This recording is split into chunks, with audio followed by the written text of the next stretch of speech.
People out here, it's like they don't even know the outside world exists.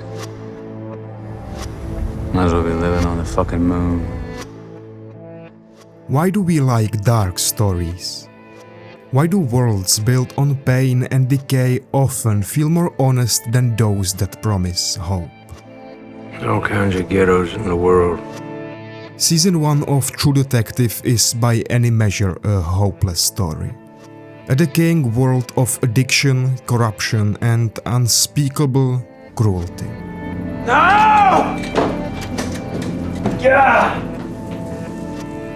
And yet through the main characters of Rustin Cohle and Martin Hart, it becomes one of those rare works that transforms despair into something almost redemptive. It is an example of how a philosophy born from suffering can paradoxically teach us how to live. It's all one ghetto, man. Giant gutter in outer space.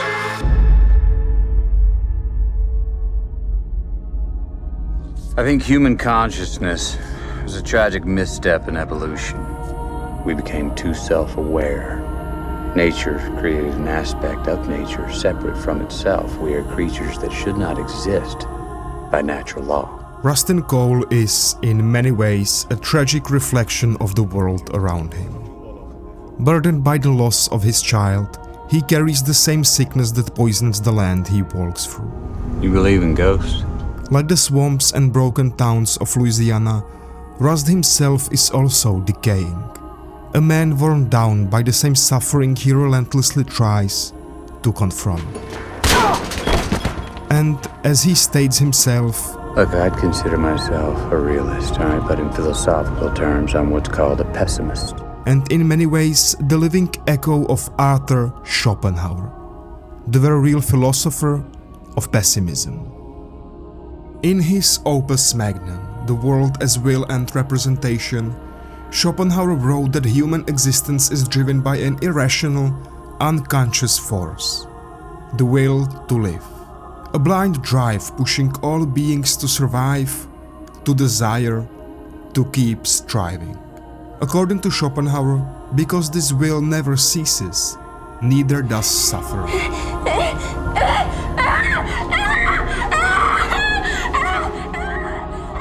Every fulfilled wish gives birth to another. Every satisfaction plants the seed of future pain. Each still body so certain that they were more than the sum of their urges. All the useless spinning, tired mind, collision, desire, ignorance. To quote Schopenhauer himself, all willing springs from want, and therefore from deficiency, and therefore from suffering. So to live is to want, and to want is to suffer. And that is the terrible and secret fate of all life. And Schopenhauer suggests an escape, and it lies in denying the will itself, quieting desire, stepping outside the endless chase for meaning and pleasure.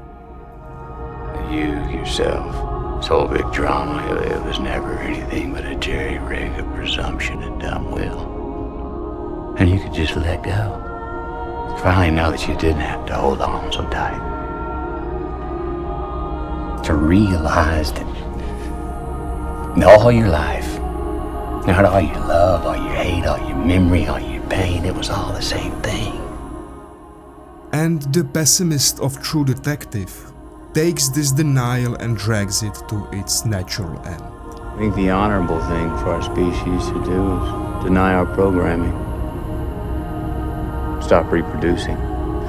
Walk hand in hand into extinction. One last midnight, brothers and sisters opting out of a raw deal. But True Detective finds something strange within this suffering. Something almost luminous. It transforms a philosophy built on pain and decay into a story still worth fighting for. Not through hope, but through something far more ordinary and yet profound. Contradictions.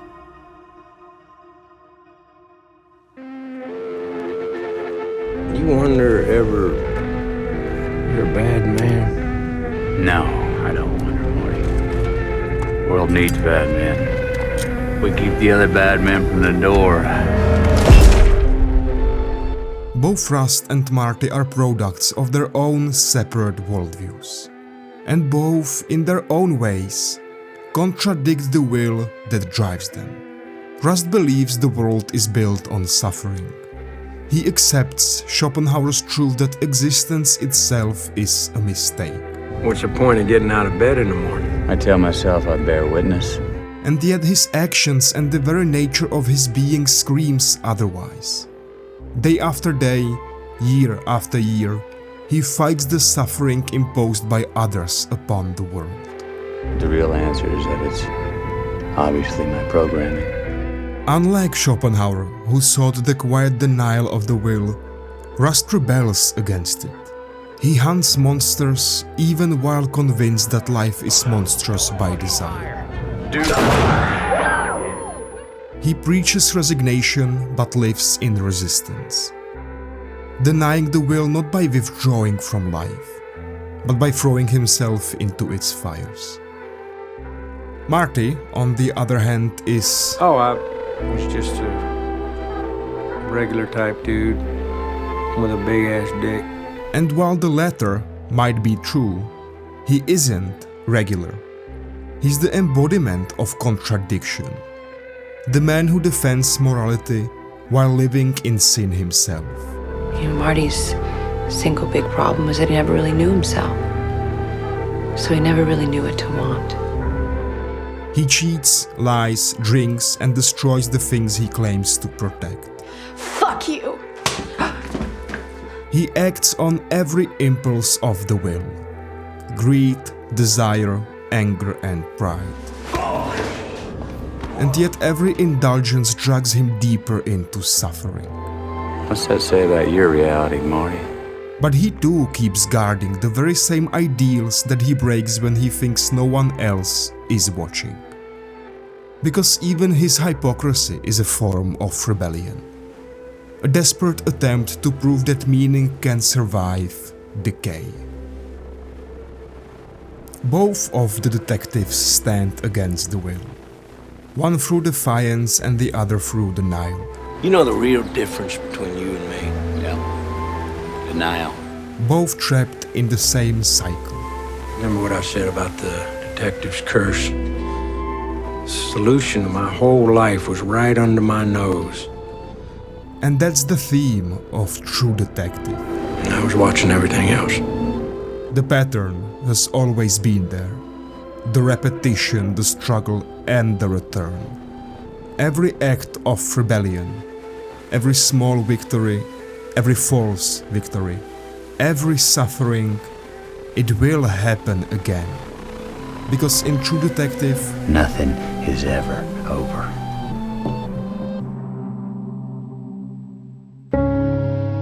You'll do this again. Time is a flat circle. What's that, Nietzsche? Shut the fuck up. Put it down! yes, it is Nietzsche.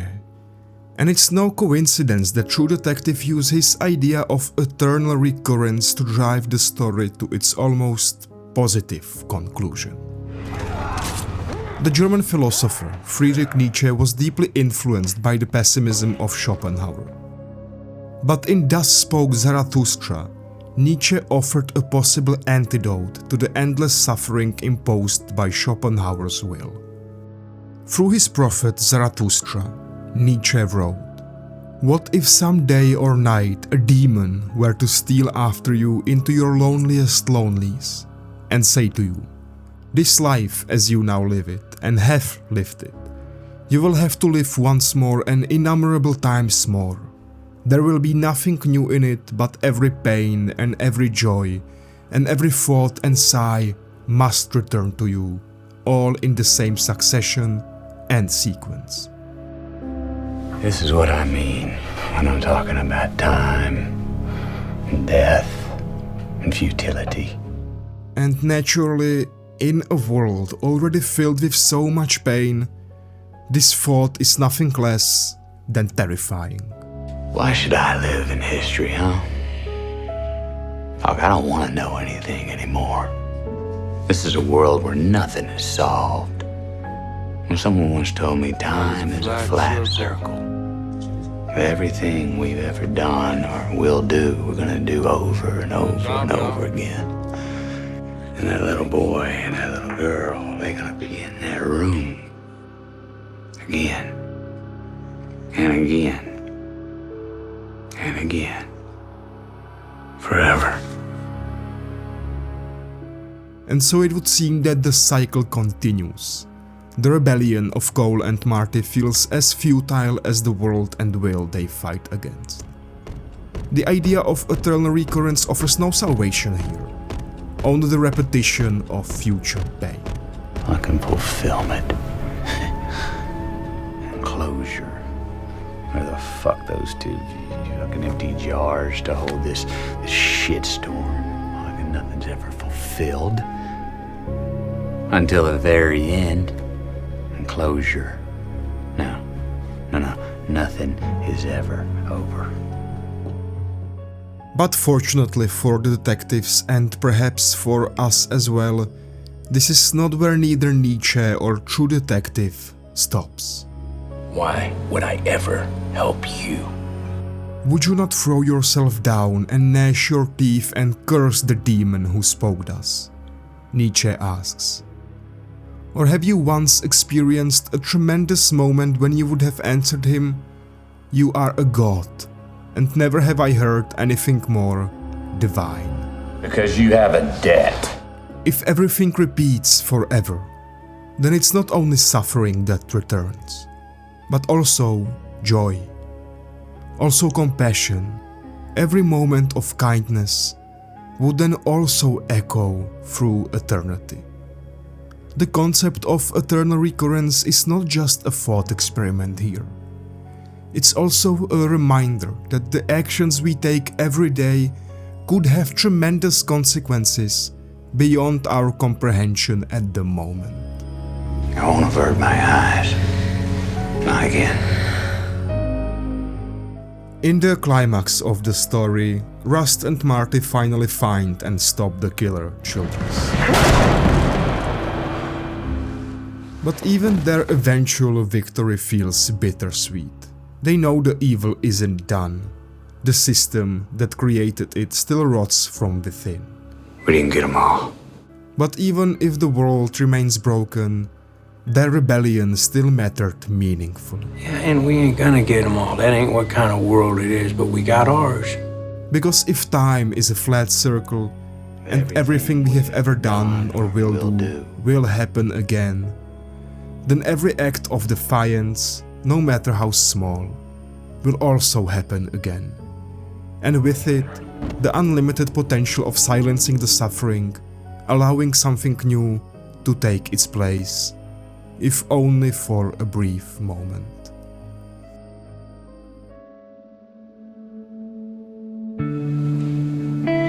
I'm not supposed to be here.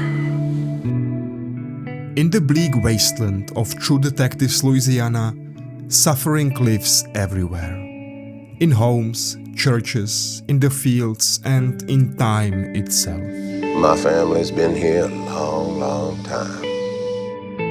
And if Schopenhauer's will makes suffering inevitable, then by the same principle the fight against it must be inevitable too. It's just one story.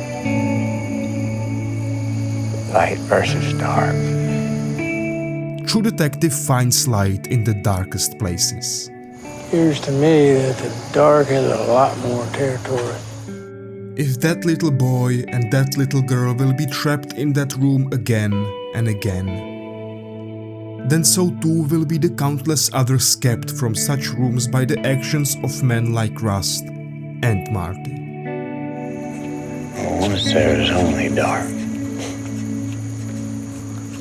Yes, any lights went out. Again and again. Forever.